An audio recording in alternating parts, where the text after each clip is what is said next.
El profesor Skridlov. También deseo hablar de uno de los amigos más próximos a mi esencia, un amigo de mucha más edad que yo, el profesor de arqueología Skridlov, a quien conocí en los primeros años de mi edad responsable y que desapareció sin dejar huellas durante la gran agitación de los espíritus en Rusia. Hablé en el capítulo referente al príncipe Ligovetsky de cómo lo conocí cuando él buscaba un guía para visitar los alrededores del Cairo. Le encontré otra vez cuando realizaba mi primer viaje con el príncipe Ligovetsky, en la antigua ciudad de Tebas, donde había venido a reunirse con nosotros para emprender excavaciones. Durante 3 semanas vivimos juntos en el interior de una tumba y en los momentos de descanso hablábamos de nuestro trabajo, ocupándonos sobre todo de problemas metafísicos. A despecho de nuestra diferencia de edad, llegamos poco a poco a ser tan buenos amigos que cuando el príncipe Yuri Ligovetsky regresó a Rusia, resolvimos no separarnos y realizar juntos un gran viaje. Desde Tebas subimos por el Nilo hasta sus fuentes y llegamos a Abisinia, donde nos quedamos 3 meses. Después, por el Mar Rojo, fuimos a Siria y de allí a las ruinas de Babilonia. Después de 4 meses de vida en común, el profesor Skridlov se quedó solo en ese lugar para proseguir sus excavaciones, mientras yo partía para Isfahán, por Cheb, en compañía de 2 persas, comerciantes en alfombras a quienes había conocido por casualidad en un pequeño pueblo de los alrededores de Babilonia, y con quienes había simpatizado que, como yo, eran verdaderos expertos en materia de alfombras antiguas.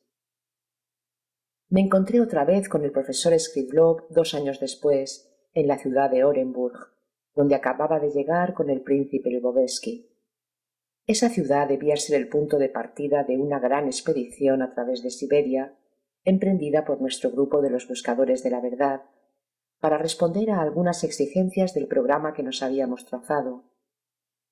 Después de ese viaje a Siberia, nos vimos muy a menudo, sea para emprender juntos viajes de duración más o menos larga a los rincones apartados de Asia y de África, sea para breves entrevistas cada vez que estimábamos necesario consultarnos o simplemente por azar.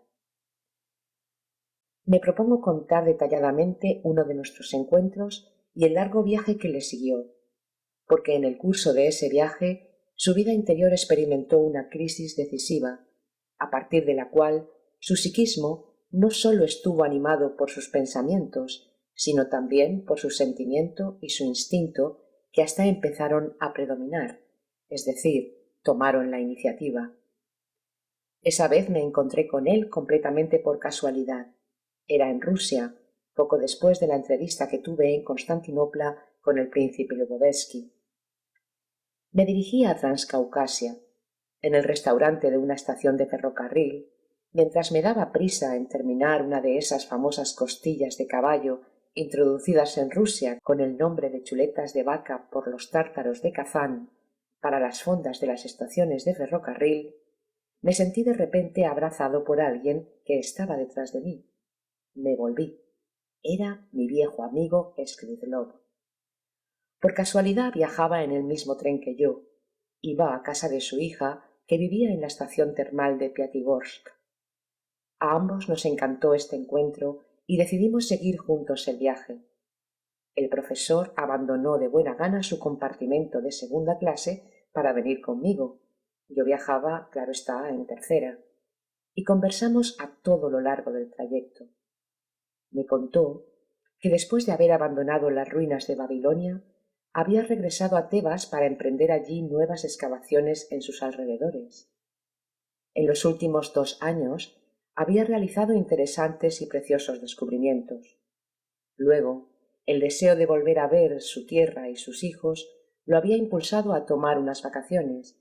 Por lo tanto, había llegado desde hacía poco a Rusia y después de ir directamente a San Petersburgo y luego a Yaroslav, a casa de su hija mayor, se dirigía ahora a Piatigorsk, a la casa de su hija menor, quien durante su ausencia le había preparado, como decía él, 2 nietos.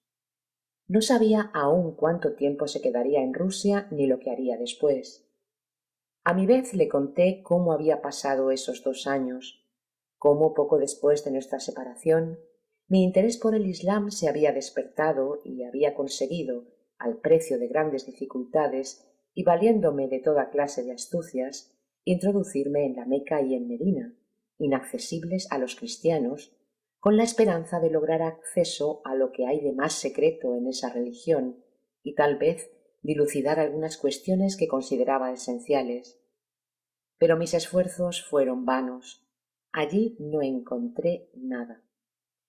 Solo me di cuenta de que si había algo que descubrir en el corazón de esa religión, no era allí donde había que buscarlo, como en general se cree y afirma, sino en Bujara, donde fueron concentrados desde el principio todos los elementos de la doctrina secreta de la religión. Bujara era, pues, el centro y la fuente misma del Islam. Y como no había perdido ni mi interés ni mi esperanza, resolví partir para Bujara con un grupo de sartos que regresaban a su tierra después de su peregrinaje a la Meca y a Medina, y con quienes había entablado intencionalmente relaciones amistosas.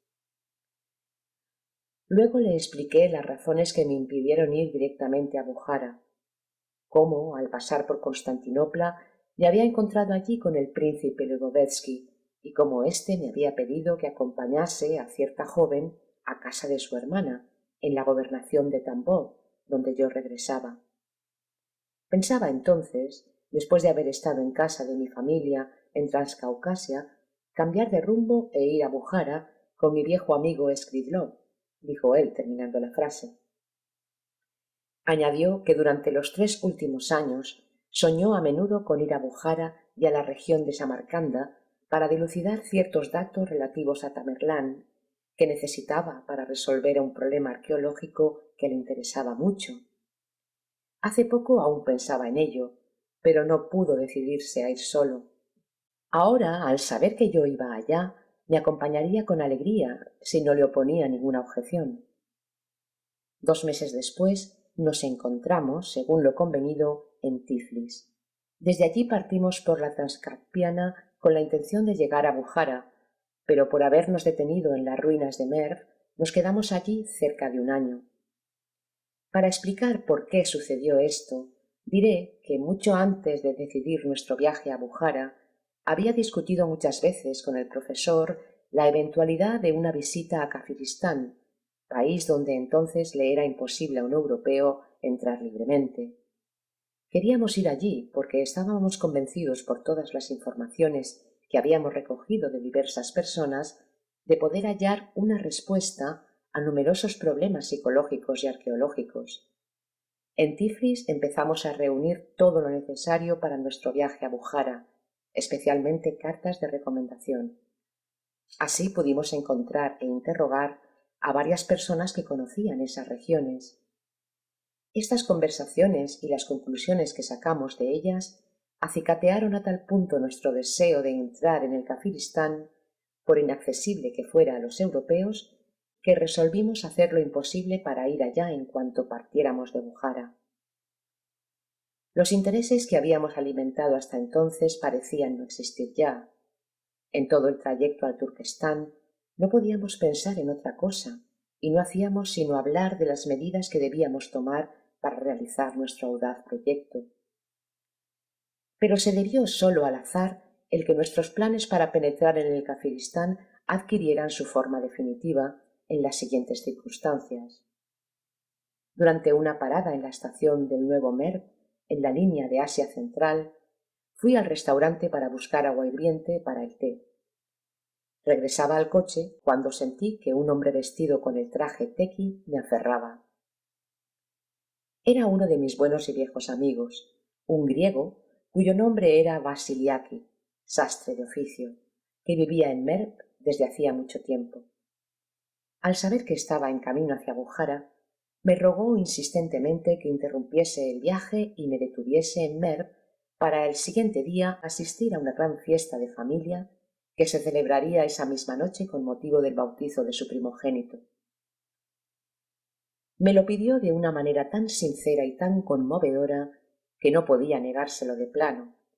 Le rogué, pues, que esperase un momento, y creyendo que faltaba poco tiempo para la partida del tren, corrí cuanto pude para pedir el consejo al profesor, salpicando con agua hirviente a todo lo que encontraba a mi paso.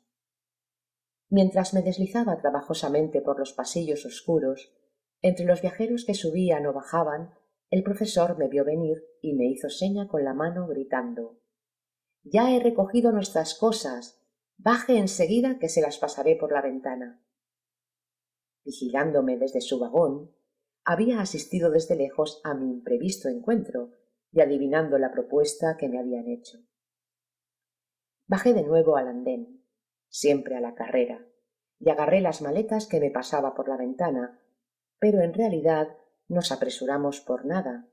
El tren debió permanecer más de 2 horas en la estación para esperar el ómnibus de Kutska que se había demorado. Por la tarde, después de la ceremonia religiosa del bautizo, tuve por vecino de mesa a un anciano, amigo del dueño de casa, un turcomano nómada, propietario de un enorme rebaño de carneros caracul. Le interrogué sobre la vida de los nómadas y de las diversas tribus de Asia Central, y hasta hablamos de las tribus independientes que pueblan al país al que recientemente dieron el nombre de Kafiristán. Después de la cena, durante la cual el vodka ruso no se escatimó, la conversación prosiguió, y él nos expresó, entre otras cosas, como hablando consigo mismo, un punto de vista que nos pareció a Skridlov y a mí digno de ser retenido y sobre el cual basamos el plan que debía permitirnos realizar nuestro proyecto. Entre todos los habitantes de esas regiones, decía él, cualquiera sea la tribu a que pertenezcan, a pesar de su deseo casi orgánico de evitar la frecuentación de hombres extranjeros a sus propias tribus, algo se desarrolló que de manera natural suscita en ellos un sentimiento de respeto y hasta de amor hacia los hombres de todas las razas y de todas las creencias que se consagraron al servicio de Dios. Después que ese nómada, a quien habíamos conocido por casualidad, hubo expresado este pensamiento, quizá bajo la sola acción del vodka ruso, todas las discusiones que tuvimos esa noche, como también el día siguiente, giraron alrededor de la idea de que podríamos penetrar en esas comarcas no bajo la apariencia de simples mortales, sino adoptando el aspecto y la ropa de esos hombres hacia los cuales manifiestan allí particular respeto y que tienen la posibilidad de ir libremente a todos los lugares sin despertar la menor sospecha. Al día siguiente por la noche, siempre sumidos en nuestras reflexiones, estábamos sentados en un chaijané de Merv donde 2 grupos de turcomanos libertinos se entregaban al kif con sus bakchís, es decir, con jóvenes bailarines cuya principal ocupación, reglamentada por las leyes locales y propiciada por las del gran imperio contemporáneo de Rusia, bajo cuya protección se hallaba ese país, era la misma que la que ejercen en el continente de Europa, bajo el contralor de leyes análogas, las mujeres de tarjetas amarillas. En ese ambiente resolvimos categóricamente que el profesor Skridlov se transformaría en venerable derviche persa y que yo mismo pasaría por un descendiente directo de Mahoma, es decir, por un seída. Para preparar nuestros disfraces era necesario disponer de mucho tiempo, como también de un lugar tranquilo y aislado. Por eso resolvimos instalarnos en las ruinas del viejo Merv, que respondía a estas exigencias y donde además podríamos hacer de vez en cuando excavaciones para descansar. La preparación consistía en aprender numerosos cantos religiosos persas y relatos edificantes de los antiguos tiempos. Además, era indispensable dejarnos crecer el cabello con el fin de asemejarnos a los hombres por quienes queríamos hacernos pasar. En tal caso, el maquillaje estaba absolutamente excluido. Después de vivir así cerca de un año en las ruinas de Merv y considerarnos finalmente satisfechos de nuestra apariencia exterior y de nuestro conocimiento de los salmos y versículos religiosos, una mañana abandonamos al amanecer las ruinas de Merv que se nos habían hecho tan familiares. Fuimos a pie hasta la estación del Bair-Amali, en la línea de Asia Central, donde tomamos el tren hasta Chardui. Allí embarcamos en el navío que remontaba el Amudaria. Fue en las orillas del Amudaria, conocido antaño con el nombre de Oxus y adorado como un dios por ciertos pueblos de Asia Central, donde apareció por primera vez en la Tierra el germen de la cultura contemporánea. Tengo el propósito de contar detalladamente esa parte de nuestro viaje y describir ese país, entonces inaccesible a los extranjeros, tanto más cuanto que ir al río arriba tuvimos una aventura que parecerá extraordinaria a los europeos, pero que es muy característica de las costumbres patriarcales de esas regiones todavía libres de la influencia de la civilización actual. El recuerdo de esa aventura, cuya víctima fue un viejo sarta muy bondadoso, muchas veces me produjo un sentimiento de remordimiento, pues por nuestra causa ese buen anciano perdió todo su dinero, quizá para siempre. Haré esta descripción un tanto en el estilo que me fue dado estudiar en mi juventud, estilo de una escuela literaria que surgió, según dicen, en las mismas orillas de ese gran río y que se proponía como objeto la creación de imágenes sin palabras. El Amudaria, que primero lleva el nombre de Piandie, tiene sus fuentes en las montañas del Hindu Kuch. Hoy día desemboca en el mar Aral, pero según ciertos datos históricos, antaño desembocaba en el mar Caspio. Durante el periodo a que se refiere mi relato, ese río formaba la frontera de varios estados: la antigua Rusia, el Kanato de Kivia, el Kanato de Bujara, el Afganistán, el Kazajistán, las Indias inglesas, etc. En otro tiempo lo surcaban balsas de construcción especial, pero después de la conquista de esa comarca por los rusos, esas balsas fueron reemplazadas por una flotilla de vapores con fondo chato que respondían a ciertas necesidades militares y además aseguraban el transporte de viajeros y de mercancías entre el mar Aral y las fuentes del río.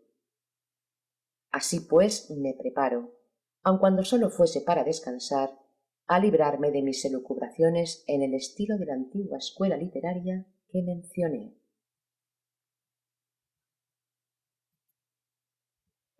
El Amu Daria. Despunta el alba. Ya doran las crestas de las montañas los rayos del sol que aún no asoma en el horizonte. Poco a poco el silencio de la noche, el monótono murmullo del río, ceden el paso al canto de las aves, al grito de los animales y a las voces de los hombres que despiertan, como también al sordo chapoteo del agua contra las ruedas del vapor. En las dos orillas encienden los fuegos extinguidos durante la noche. Las volutas que salen de la chimenea se mezclan con el humo sofocante de un fuego de saxual verde y se extienden por los alrededores. Las orillas han cambiado sensiblemente de aspecto durante la noche, a pesar de haber quedado el barco anclado. Ya hace 9 días que hemos salido de Charduy en dirección a Kerki. Nuestro vapor en los primeros días avanzaba lentamente, pero sin trabas. Al tercer día quedó varado en un banco de arena y permaneció allí toda la noche, como también al día siguiente, hasta que las rápidas olas de la Mudaria hubieron arrastrado la arena, permitiéndole seguir finalmente su ruta. Un día y medio después, el mismo incidente se repitió. Hace ya 3 días que el barco está en el mismo lugar, inmovilizado. Los pasajeros y la tripulación esperan pacientemente que el obstinado río les tenga piedad y los deje libres. Ese fenómeno es muy frecuente allí. El Amudaria corre casi a todo lo largo de su curso en medio de bancos de arena. Como tiene una corriente muy poderosa y un volumen de agua irregular, hace y deshace sus inestables orillas y cambia sin cesar de lecho, de suerte que se ven emerger bancos de arena en los lugares donde la víspera había profundos torbellinos. Los barcos navegan lentamente río arriba, sobre todo en ciertos momentos del año. Por el contrario, cuando navegan río abajo lo hacen a toda velocidad, casi sin ayuda de las máquinas. Nunca se puede determinar de antemano, ni siquiera aproximadamente, el tiempo necesario para ir de un punto a otro. Por lo tanto, los viajeros que van río arriba se proveen, por si acaso, de provisiones para varios meses. La época del año en que navegábamos por el Amu Daria era la más desfavorable a causa de la bajante de las aguas. El invierno se acercaba. La estación de las lluvias había terminado, así como el deshielo en las montañas donde el río tiene sus fuentes. El viaje no era particularmente agradable, ya que en el otoño el movimiento de pasajeros y mercancías era intenso. La cosecha de algodón había terminado por doquier. Las frutas y las legumbres de los fértiles oasis ya habían sido secadas. Las ovejas de Caracul ya habían sido elegidas. Es entonces cuando la población de las orillas de la Amu Daria empieza a viajar por el río. Algunos retornan a sus aldeas, otros llevan sus quesos al mercado para cambiarlos por los objetos que van a necesitar durante el corto invierno. Aquellos van de peregrinaje o bien a visitar a sus padres. Así que el vapor ya estaba repleto cuando nos embarcamos. Había bujarianos, ibinches, tequis, persas, afganos y representantes de muchos otros pueblos de Asia. En esta muchedumbre pintoresca y abigarrada predominaban los comerciantes. Unos llevaban sus productos, otros iban a abastecerse de queso en las comarcas río arriba. Aquí un mercader persa, de frutas secas. Allá un armenio que iba a buscar alfombras kirguises que allí se fabrican. Un polaco a quien habían encargado de comprar algodón para las firmas de Poznański. Allá un judío ruso que busca pieles de caracul y un viajante de comercio lituano con sus muestras de marcos en cartón piedra y sus adornos de metal dorado, ornados con piedras artificiales de colores. Numerosos funcionarios y oficiales de las tropas de frontera, artilleros y zapadores de Transcaspiana, que regresan de vacaciones o de misiones especiales. Aquí, la mujer de un soldado con su bebé que viaja para reunirse con su esposo, retenido por una prolongación del servicio. Allá, un obispo haciendo su gira que va a confesar a unos soldados católicos. Hay también señoras a bordo. Aquí una coronela con su larguirucha de hija que regresa de Tashkent, donde fue a llevar a su hijo, que desde esa ciudad debía ir a Orenburg para estudiar en el cuerpo de los cadetes. Allá se ve a la mujer de un capitán de caballería que fue a Merv para encargar vestidos a las costureras del lugar. Aquí la mujer de un mayor de Ashjabad, acompañada por una ordenanza que va a visitar a su marido que vive solo, ya que su suegra no puede vivir sin buena sociedad y no la hay en la ciudad a la cual fue destinado. Aquí una señora gorda con un enorme peinado, seguramente levantado con postizos, y los dedos recargados de sortijas y dos enormes prendedores en el pecho. La acompañan dos jóvenes encantadoras que la llaman tía, pero nada cuesta darse cuenta de que no son sus sobrinas en absoluto. Entre los rusos hay además cierto número de antiguos y futuros altos personajes que van Dios sabe a dónde y Dios sabe por qué.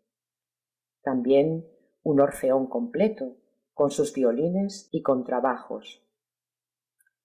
Desde el primer día, al salir de Charduy, toda esa gente se había separado de común acuerdo. La inteligencia por un lado, los burgueses por otro y los campesinos por un tercer lado.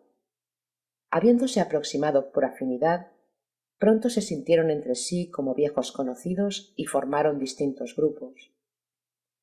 Los miembros de cada uno de esos grupos se comportaban hacia los pasajeros de los demás grupos ora en forma altanera, con desdén, ora temerosamente, en la espera de sus buenas gracias. Pero esto no les impidió instalarse a su gusto, y poco a poco se adaptaron en tal forma al ambiente que parecía que ninguno de ellos nunca había vivido de otro modo. Nadie se preocupaba por el retraso del barco, ni tampoco por la falta de sitio. Por el contrario, todos se acostumbraron a tal punto que el viaje se transformó en un picnic. Cuando confirmaron que el barco estaba varado en un banco de arena, poco a poco casi todos los pasajeros bajaron a la orilla. Hacia el fin del día surgieron sobre las dos orillas cantidad de tiendas improvisadas con materiales de fortuna. Se encendieron fogatas y después de una velada de canto y baile, la mayoría de la gente se quedó en tierra. Al día siguiente, la vida volvió a su ritmo de la víspera. Unos encendían fuego y preparaban café, otros hervían el agua para el té verde, otros más iban en busca de cañas y se aprontaban para la pesca, circulando en bote entre el vapor y la orilla, interpelándose de una ribera a la otra. Y todo se hacía tranquilamente, sin prisa alguna, pues cada cual sabía que en cuanto se pudiera proseguir el viaje, la campana grande del barco tocaría una hora antes de zarpar y que tenían tiempo de sobra para regresar a bordo. En el rincón del barco donde nos habíamos instalado, un viejo sarto vino a acampar junto a nosotros. Veíase claramente que era rico y que llevaba entre sus cosas muchos sacos de dinero.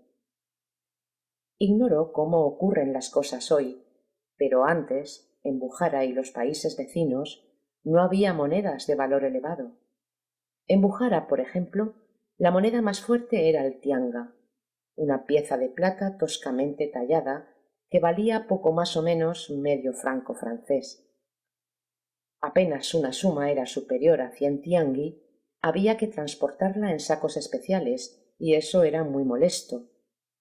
Si la suma se componía de miles de tiangui y se quería llevarla consigo, se necesitaban forzosamente decenas de camellos o de caballos para acarrear todo ese dinero. En muy raros casos se empleaba el siguiente medio. Se confiaba a un judío de Bujara cierta cantidad de tiangui. En cambio, entregaba una nota a un nombre de algún amigo, también judío, que vivía en el lugar donde se deseaba ir, y éste entregaba la misma cantidad de tiangui de la que descontaba una parte por la molestia. Llegados a Kerki, última parada del barco, bajamos y tocamos un kopzir, al que habíamos alquilado de antemano para seguir nuestro camino. Estábamos ya bastante lejos de Kerki y hacíamos un alto en Termez, donde el profesor Scrivlov, ayudado por algunos portadores de sartos, había bajado para ir a buscar provisiones en una aldea vecina, cuando otro kopzir, ocupado por 5 sartos, se aproximó al nuestro y lo abordó. Sin decir una palabra, se pusieron a descargar 25 grandes sacos llenos de tianguis sobre nuestra balsa. No comprendí enseguida lo que ocurría. Tuve que esperar que terminasen el transbordo de los sacos para que el mayor de ellos me dijera que habían viajado en el mismo barco que nosotros y que cuando nos fuimos vieron esos sacos de tiangui en nuestro lugar. Convencidos de que los habíamos olvidado y sabiendo a dónde íbamos, habían resuelto alcanzarnos y entregarnos los tiangui que habíamos olvidado, sin duda por distracción. Y el sarto añadió: decidí alcanzarlos, ya que se me pasó la misma cosa, y sé mejor que nadie cómo se siente uno molesto en el extranjero sin una buena provisión de tiangui. A mí no me importa llegar una semana más tarde a mi aldea, es como si el vapor hubiera varado una vez más en un barco de arena. No sabía qué contestar a ese original. Era todo demasiado imprevisto para mí. No podía sino fingir que comprendía mal la lengua sarta y esperar el regreso del profesor. Mientras tanto, lo invité con sus compañeros a tomar vodka.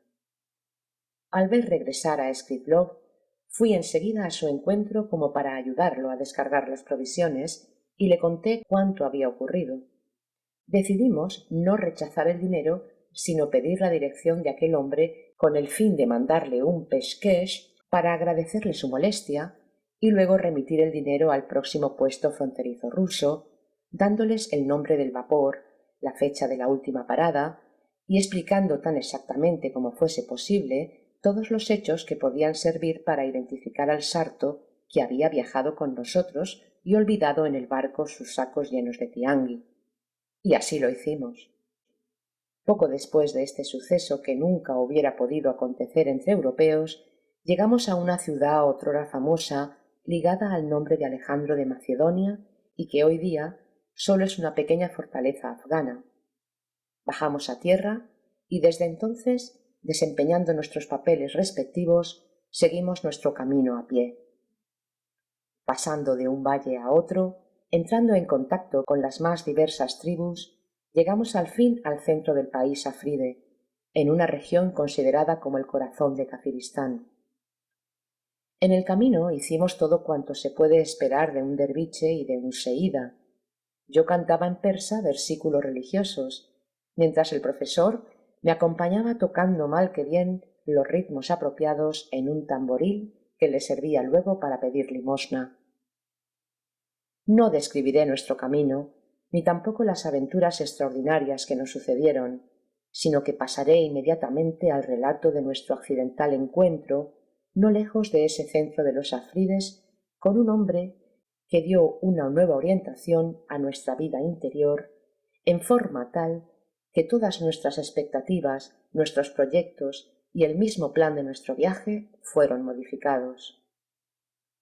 Al abandonar los afrides, teníamos la intención de ir al Chitral. En el primer burgo importante que encontramos en nuestro camino, en la plaza del mercado, un anciano vestido como un indígena se acercó a mí y me dijo en voz baja, en el más puro griego: «No tema usted nada, por favor. Adiviné por pura casualidad que era usted griego. No necesito saber quién es ni por qué está aquí. Simplemente me gustaría mucho hablar con usted y respirar el mismo aire que un compatriota, porque hace 50 años que no veo a un hombre nacido en la tierra donde también yo nací». La voz y la expresión de los ojos del anciano me produjeron una impresión tal que al instante me sentí penetrado de la misma entera confianza que si hubiera sido mi padre, y le contesté en griego: «No es muy cómodo hablar aquí. Sería exponernos, por lo menos a mí, a un gran peligro. Tenemos que buscar un lugar donde podamos hablar libremente, sin temer consecuencias indeseables. Quizá uno de nosotros halle una solución. Mientras tanto, no puedo decir cuán feliz soy, yo también, de haberle conocido, ya que a fuerza de frecuentar desde hace tantos meses hombres de sangre extranjera, me siento por completo agotado». Se alejó sin contestar nada, mientras el profesor y yo seguíamos nuestras ocupaciones.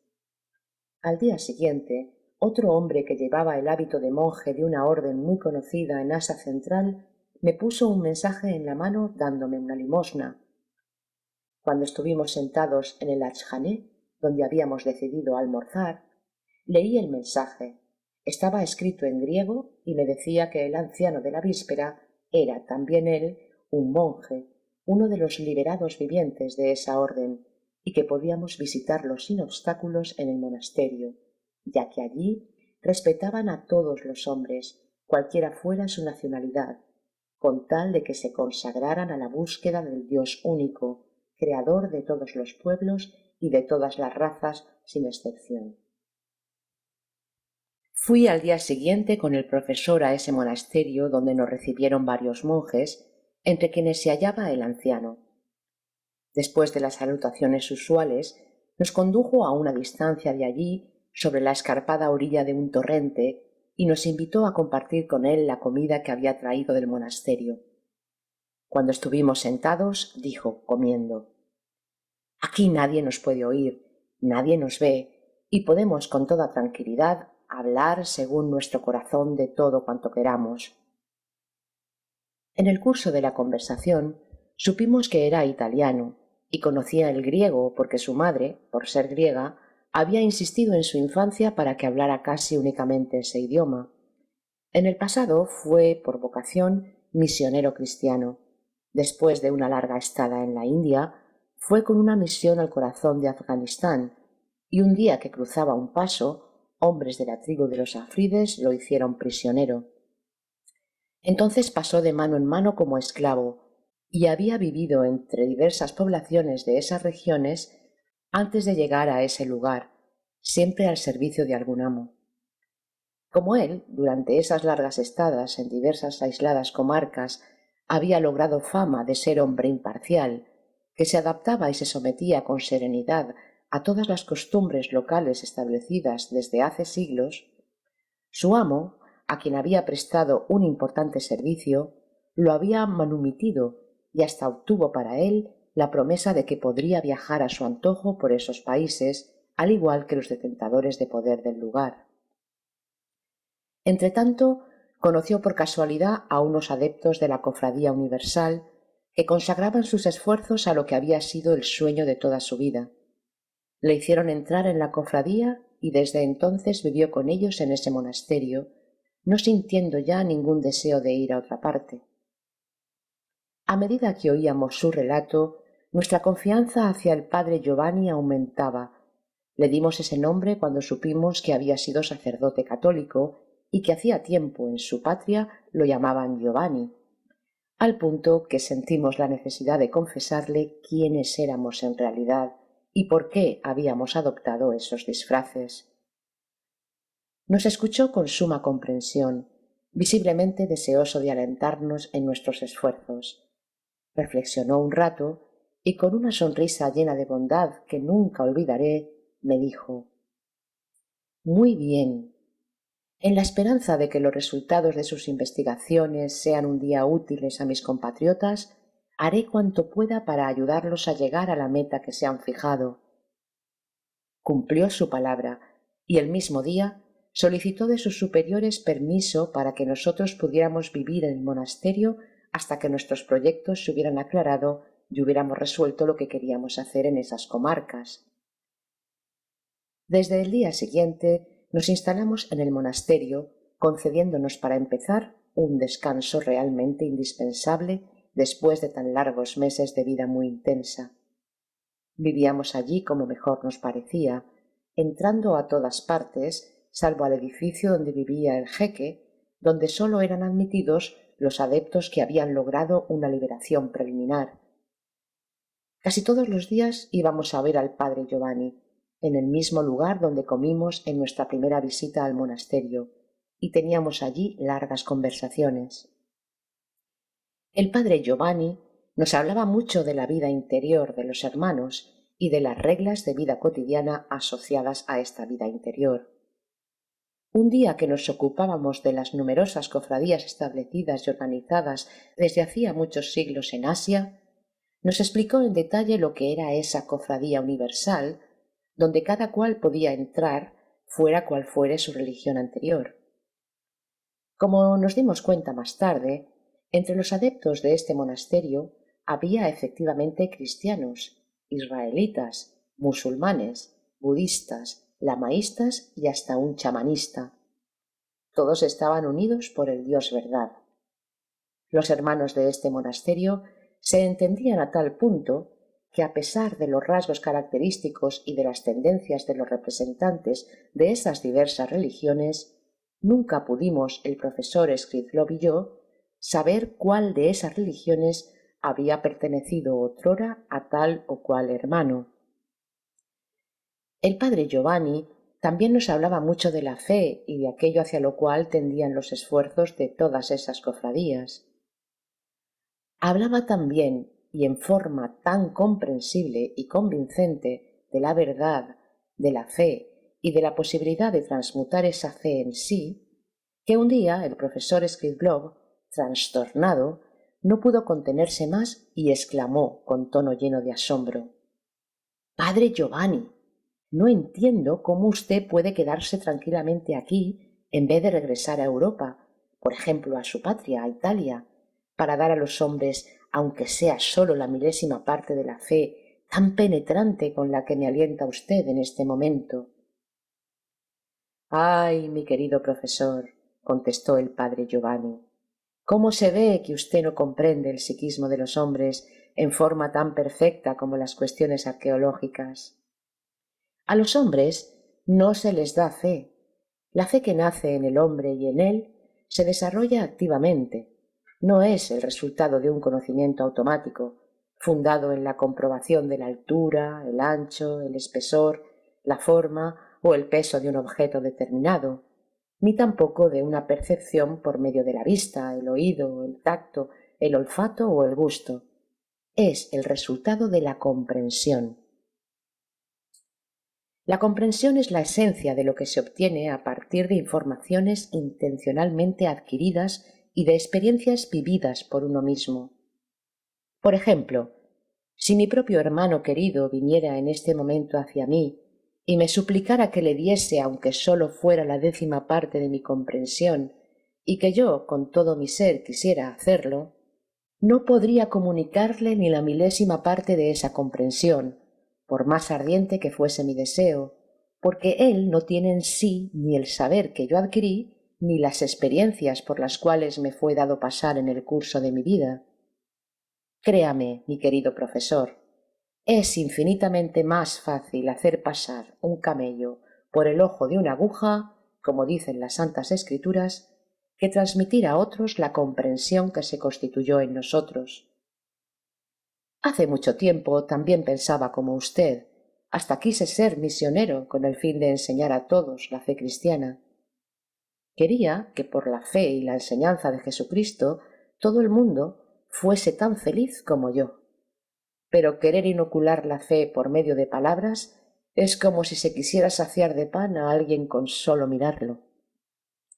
La comprensión, le dije, resulta del conjunto de las informaciones intencionalmente adquiridas y de las experiencias personales, mientras que el saber no es sino la memoria automatizada de una suma de palabras aprendidas en cierta secuencia.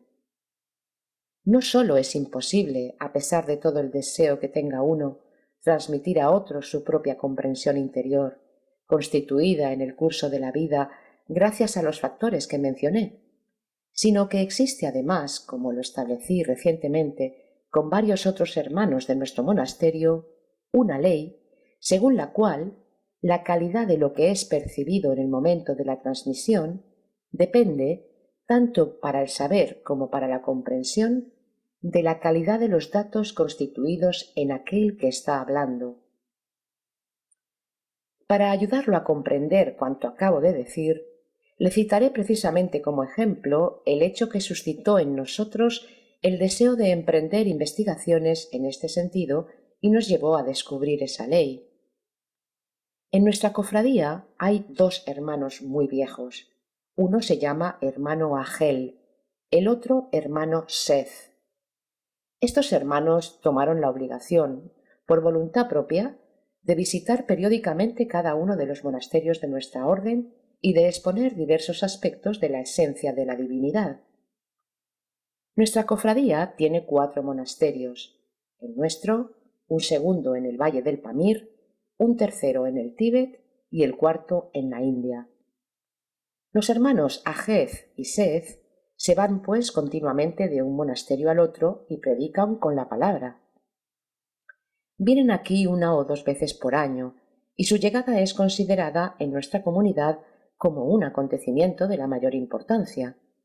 Durante todo el tiempo que nos consagran, el alma de cada uno de nosotros experimenta un éxtasis y una plenitud realmente celestes. Los sermones de esos 2 hermanos, que son santos en casi igual grado y que hablan de las mismas verdades, producen un efecto muy diferente en todos nosotros y particularmente en mí. Cuando es el hermano Seth quien habla, uno cree oír el canto de las aves del paraíso, y al oírlo predicar, se siente uno conmovido hasta las entrañas y queda como embrujado. Su palabra fluye como el murmullo de un río y no se desea otra cosa en la vida que oír la voz del hermano Seth. Cuando es el hermano Agel quien predica, su palabra produce una acción casi opuesta, sin duda debido a la edad. Habla mal, con voz ininteligible. Nadie sabe cuántos años tiene. El hermano Seth es muy viejo, algunos dicen que tiene 300 años, pero es todavía un viejo de buena estampa, mientras que el hermano Agel muestra señales evidentes de su avanzada edad. Si los sermones del hermano Seth producen de súbito una fuerte impresión, en cambio esta impresión desaparece con el tiempo, y para terminar no queda absolutamente nada. En cuanto a la palabra del hermano Agel, al principio no produce casi impresión alguna, pero con el tiempo, la esencia misma de su discurso toma de día en día una forma más definida y penetra entera en el corazón, donde permanece para siempre. Impresionados por esta demostración, Empezamos a buscar por qué ocurría así, y llegamos a la conclusión unánime de que los sermones del hermano Seth sólo surgían de su intelecto, y por consiguiente no actuaban sino sobre nuestro intelecto, mientras que los sermones del hermano Agel venían de su ser y actuaban sobre el nuestro. Pues sí, mi querido profesor, el saber y la comprensión son dos cosas completamente distintas. Sólo la comprensión puede llevar al ser. El saber de por sí no es sino una presencia pasajera. Un nuevo saber echa al antiguo, y a fin de cuentas es sólo verter la nada en el vacío. Es preciso esforzarse por comprender. Sólo esto puede llevarnos a Dios. Y para poder comprender los fenómenos, conformes o no con las leyes que se producen a nuestro alrededor, ante todo tenemos que percibir y asimilar conscientemente una multitud de informaciones relativas tanto a las verdades objetivas como a los acontecimientos reales que tuvieron lugar en la Tierra en el pasado. Además, tenemos que llevar conscientemente dentro de nosotros todos los resultados de nuestras experiencias, voluntarias o involuntarias. Tuvimos con el padre Giovanni otras numerosas conversaciones, inolvidables todas. Este ser excepcional hacía surgir en nosotros gran cantidad de preguntas que los hombres de hoy nunca se hacen y a las cuales luego daba una respuesta. Una de sus explicaciones, provocada la antevíspera de nuestra partida por una pregunta del profesor Skridlov, presenta excepcional interés, tanto por su profundidad de pensamiento como por el alcance que pudiera tener para los hombres contemporáneos ya en edad responsable. La pregunta del profesor Skridlov surgió de lo más hondo de su ser, cuando el padre Giovanni nos hubo dicho, en el curso de la conversación, que antes de poder entrar realmente en la esfera de influencia y acción de las fuerzas superiores, era absolutamente indispensable tener un alma, y que esa alma no se podía adquirir sino con experiencias voluntarias e involuntarias, como también por el conocimiento intencionalmente adquirido de ciertos acontecimientos reales que ocurrieron en el pasado. El padre había añadido con tono grave que eso sólo era posible en la juventud, mientras los datos apropiados otorgados por la gran naturaleza no hubieran sido aún despilfarrados en metas fantásticas que sólo parecían deseables debido a las condiciones anormales de la vida de los hombres. Al oír estas palabras, el profesor Skridlov suspiró profundamente y exclamó con desesperación: «Entonces, ¿qué hacer ahora y cómo vivir en adelante?». Después de la exclamación de Skridlov, el padre Giovanni reflexionó un momento en silencio y nos expuso las extraordinarias ideas que tengo la intención de reproducir tan textualmente como sea posible.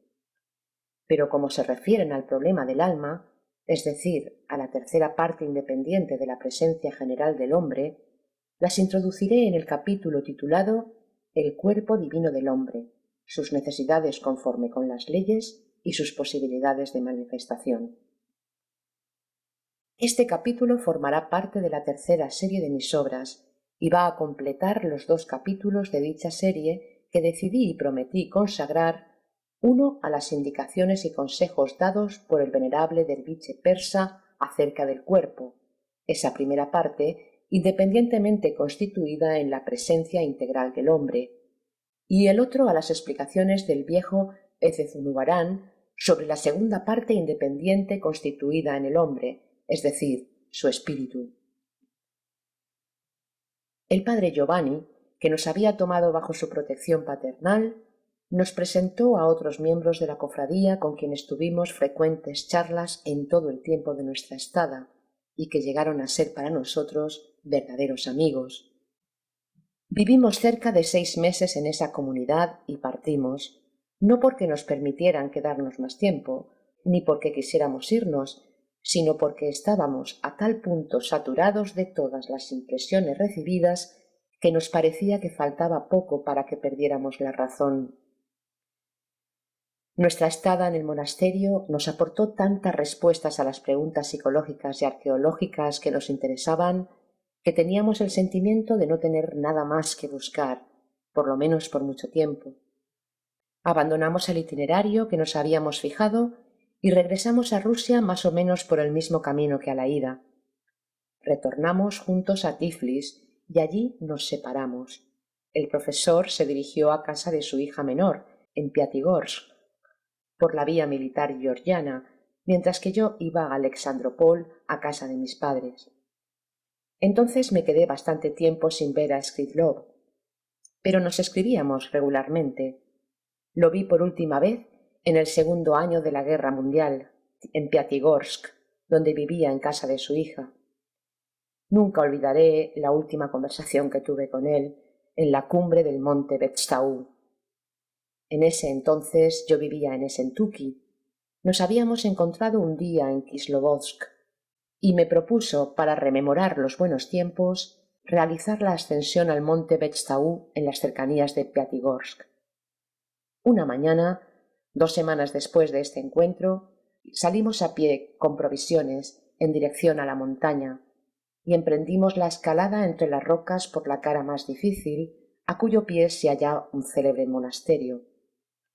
Esta ascensión, considerada audaz por cuantos la realizaron, no es, por cierto, de las más fáciles, mas para nosotros dos, después de las muchas montañas que tuvimos que cruzar a duras penas en nuestros viajes de otrora a través de las salvajes comarcas de Asia Central, no era sino un juego de niños. No dejamos por eso de experimentar gran alegría. Después de la vida monótona de la ciudad, nos sentíamos, por así decir, a nuestras anchas, en ese medio que casi se había convertido en nuestro elemento natural. A pesar de que el monte Betstau era relativamente poco elevado, descubrimos al llegar a la cima un panorama de una belleza y extensión realmente extraordinarias. Hacia el sur, a lo lejos, se erguía majestuosa la cima nevada del Elbruz, que domina la gran cordillera del Cáucaso. A nuestros pies se dibujaban, como otras tantas miniaturas, casi todas las localidades, ciudades y aldeas del distrito de Mineralny Vody. Directamente debajo de nosotros, al norte, surgían de las honduras varios barrios de la ciudad de Yelenovozk. En torno nuestro reinaba el silencio. La montaña estaba desierta y podíamos tener la seguridad de que nadie vendría a molestarnos. El camino habitual, el más fácil, que llevaba a la cima por la cuesta norte, era visible en una distancia de varios kilómetros y no se veía a nadie. En cuanto a la pendiente sur, por la que habíamos subido, escasos son los temerarios que se aventuran por ella. En la cima de la montaña había una cabaña que, sin duda, servía para la venta de cerveza y té, pero que ese día estaba desierta. Nos instalamos sobre una roca y empezamos a comer. Cada uno, subyugado por la grandeza de la naturaleza, pensaba en sus propios pensamientos. De repente mi mirada se fijó en el rostro del profesor y vi unas lágrimas que brotaban de sus ojos. —¿Qué le pasa a usted, mi viejo amigo? —le pregunté. —Nada —contestó, y secándose los ojos añadió—. Durante estos últimos 2 o 3 años, en mi incapacidad de dominar las manifestaciones automáticas de mi subconsciente y de mi instinto, casi me convertí en una mujer histérica. Lo que acaba de sucederme se ha producido más de una vez en estos últimos tiempos. Es muy difícil explicar lo que pasa en mí cuando veo o oigo algo sublime, algo que no se pueda negar que sea obra de nuestro creador y autor, pero siempre me hace correr las lágrimas. Lloro, es decir, que hay llanto en mí, no de pena, sino de enternecimiento profundo, podría decir. Llegué a ese estado poco a poco, desde mi encuentro con el padre Giovanni. ¿Recuerdas? Ese padre a quien conocimos juntos en el Kafiristán para desdicha de mi vida ordinaria. Desde ese encuentro, mi mundo interior y mi mundo exterior cambiaron por completo. En los conceptos que se arraigaron en mí se realizó de por sí una revisión de todos los valores. Antes de ese encuentro, yo era un hombre por entero absorbido por mis intereses y mis placeres personales, como también por los intereses y los placeres de mis hijos, Estaba siempre ocupado pensando en satisfacer en la mejor manera posible mis necesidades y las de mi familia. Puedo decir que hasta entonces todo mi ser estaba dominado por el egoísmo y que todas mis emociones y manifestaciones provenían de mi vanidad. Mi encuentro con el padre Giovanni mató todo esto y desde entonces, poco a poco, apareció en mí algo que me llevó por entero a la convicción absoluta de que fuera de las agitaciones de la vida existe otra cosa que debería ser la meta y el ideal de todo hombre más o menos capaz de pensar, y que sólo esa otra cosa puede hacer al hombre verdaderamente feliz y aportarle valores reales en lugar de esos bienes ilusorios que en la vida ordinaria le son siempre y en todas partes prodigados.